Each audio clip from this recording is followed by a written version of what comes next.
తైవాన్లో first day కాలేజ్లో call పెట్టిన వెంటనే ఒక అద్భుతమైన విషయం చూసినాము.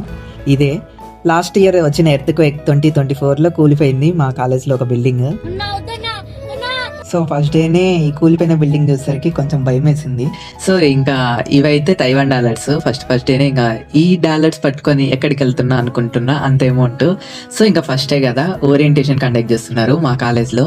సో ఇంకా అందుకని మేమైతే ఓరియంటేషన్ డే కోసం అయితే వెళ్ళాము. సో మాది ఇంత పెద్ద కాలేజ్లో తిరగాలంటే కనీసం డోరా బుజ్జి లెక్క ఒక మ్యాప్ పట్టుకొని తిరగాల. ఏ ప్లేస్ ఎక్కడ ఉందో కూడా తెలియదు. మళ్ళీ ఒక లేక్ కూడా ఉంది ఇక్కడ. ఇంకా మేమైతే కాలేజ్ ఫీజు కట్టడానికి అమౌంట్ తీసుకునేసేసి అడ్మినిస్ట్రేషన్ బిల్డింగ్ అయితే వచ్చాము. సో మీకు ఇంకా కాలేజ్ మొత్తం చూపించడానికి, ఎందుకంటే నాకు కూడా కాలేజ్ తెలియదు కాబట్టి నేను మొత్తం చూపించలేను. ఏదో నాకు తెలిసిన ప్లేసెస్ అన్ని క్లిప్స్గా మీకైతే చూపిస్తున్నా. సో మేమైతే ఇంకా ఫీజు అయితే పే చేసేసాము ఫస్ట్ డేనే. ఇంకా సో ఇక్కడ చాలా మంది ఇంటర్నేషనల్ స్టూడెంట్స్ ఉన్నారు. మరిన్ని తైవాన్ అప్డేట్స్తో నెక్స్ట్ బ్లాగ్లో కలుస్తా. సబ్స్క్రైబ్ చేసుకోండి ఫ్రెండ్స్.